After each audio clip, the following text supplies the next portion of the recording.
All right, I'm going to be right up front with you, and I'm going to tell you that this Anderson versus Centurion Arms lower comparison is not going to go well for Centurion Arms. I bought this Anderson lower, I don't know, 3-4 years ago. I think I paid $40 for it. So I've been using it the past several years for testing parts fitment, trying different techniques of installing and removing parts, trying different punches, and I have never found a single problem with this lower. It even drops every brand of magazine free. This lower in every respect is perfect. Now I got 3 of my go no-go gauges out here. I'm going to bother with the specs. These are different than Sotar. I use what I'm calling Colt specs. And they will fit, every one of my Colt lowers will fit these go-no gauges. And so will this Anderson. So let me show you this, because this is important. So, fits good. Fits good. No go, no go.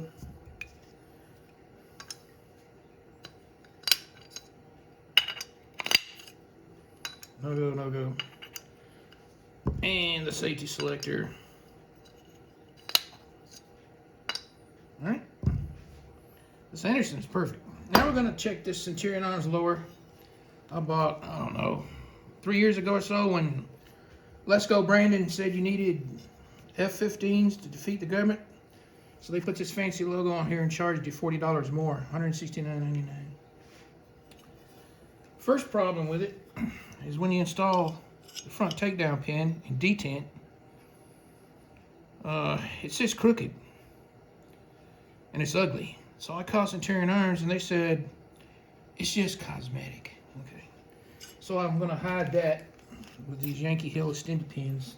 Kind of covers up the ugliness. However, this lower does fit perfectly all my go no-go gauges. You can see. Perfect.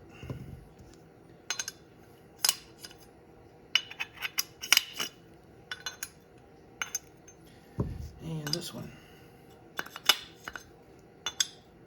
Now,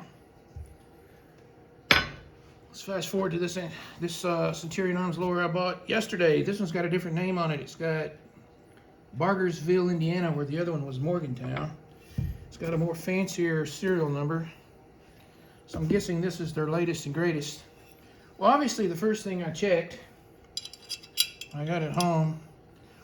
At least they got that fixed. So when you got the D10 and the spring in here, this is perfect now.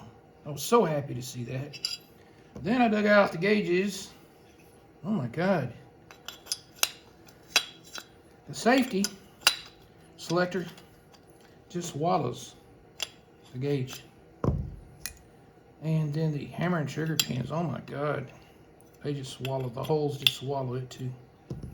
And so does the takedown pin. Swallows the no-go gauge. So I got out my pin gauges and I started checking. This measures 255 thousandths. This measures 256 thousandths. That's way out of spec. The spec is 251 plus 1. This ain't too bad. This was 377 thousandths, so live with that. But my God, these hammer and trigger pins. You can see this. This is a 160 pin gauge. Goes right in. Not only does it go right in, it goes right in and out of both of them with a good bit of free play. A 161 would probably fit. The spec on that is 156 minus 0 plus 1, 0015, or about 157 and a half. This probably measures 161. That's unbelievable, man. So I took it to 2 local gun stores. I was going to unload it on somebody. One store offered me $40 for something I paid, I think it was $137 after I paid taxes. The other gun store wouldn't even make an offer on it. He says, I'm sitting on 50 Andersons right now, I just bought for $30 a piece.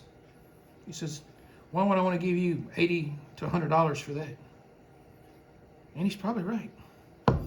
And to be honest, I'm glad nobody bought it, because I really would hate to dump that on somebody.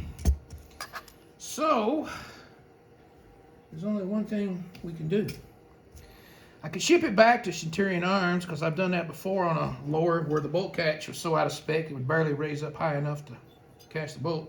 They charged me shipping both ways, and they charged me a transfer fee because they insisted on sending a different serialized lower, which they said had to go through an FFL. Some other people argue that, but that's what they did. So it cost me about $50 to $60 more to get this replaced. That's throwing good money after bad. The only throwing we're going to do